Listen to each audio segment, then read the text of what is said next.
Today is Monday, September 26th of 2022, and we are going to be talking about a company that has been destroyed in the past year. It is down 45% year to date, and they provide telecommunications services to the entire world, throughout the entire world.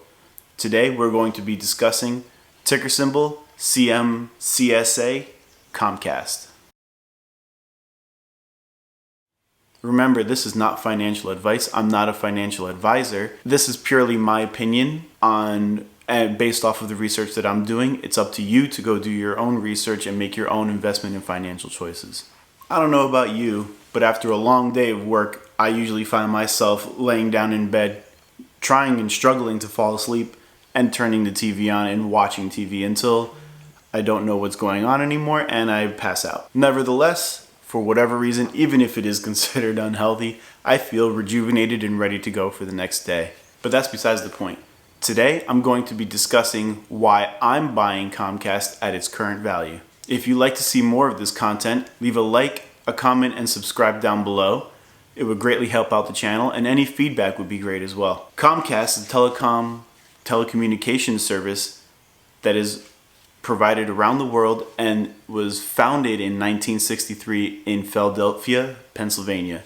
Their services include cable communications, media, Sky segments, theme parks, and more. Comcast offers services to its customers such as Xfinity, Telemundo, Peacock, and NBC.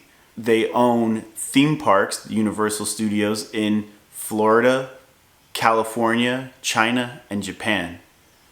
On top of that, Comcast also owns the Philadelphia Flyers, the ice hockey team, as well as the Wells Fargo Center in Philadelphia, Pennsylvania as well. I'll be honest with you, before diving into this company and doing my due diligence on it, I had no idea that they owned such a wide range of different things. I knew about Xfinity and that was about it. Because one of the things that I like about dividend investing is you research companies to buy them for the long term.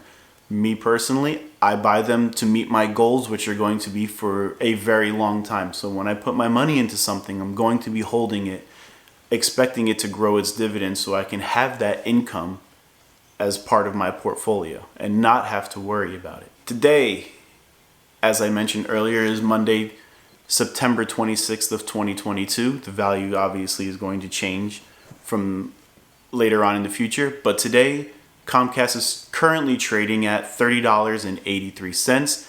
It is down 45% in the past year and over 19% in the last 5-year average. Using one of my favorite research platforms, Seeking Alpha, we're going to look at the dividend stats that it has currently. It's currently sitting at a yield of 3.39%, a payout ratio of 29.63%, a 5-year growth rate of 12%, and 4 years of consecutive growth.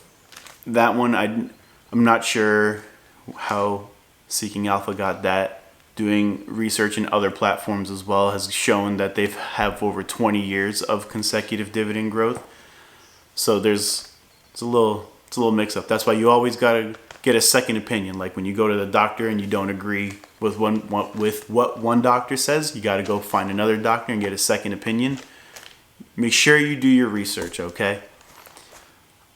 Last quarter, Comcast paid out 25 cents for each quarter, and that's going to give you an annual amount of $1.08 per year.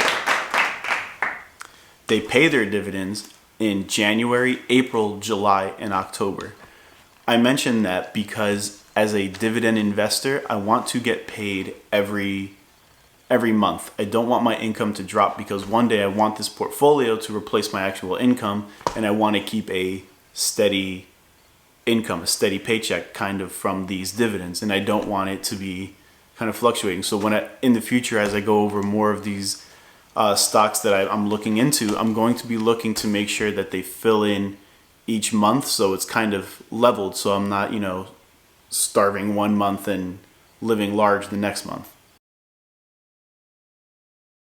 The other day I was looking for a podcast to listen to on my way to work. I was stuck in traffic And I came across, I started talking with somebody on the Discord that I have. It's I'll leave the link for that down below. It's just a small community of people who like dividend investing that are coming together to discuss our journeys that we have.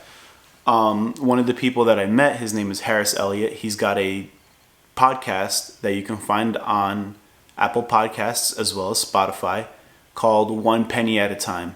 And in his podcast, he's got a couple of episodes so far, and I like them very much because they help break down investing for a beginner.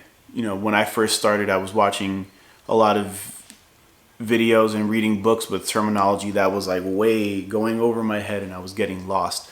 And I believe Harris is doing a great job of breaking some of these terms down to lay the framework for future episodes. I recommend giving it a listen. For the question of the day today, what is one stock that you're looking at this week that you want to add to your portfolio or your watch list? Or maybe you want to sell off a stock. Whatever it is, leave it in the comment section down below and give us a little description why, so we can all get a little more informed. My name is Gio. Thank you for joining me, and I'll see you next time.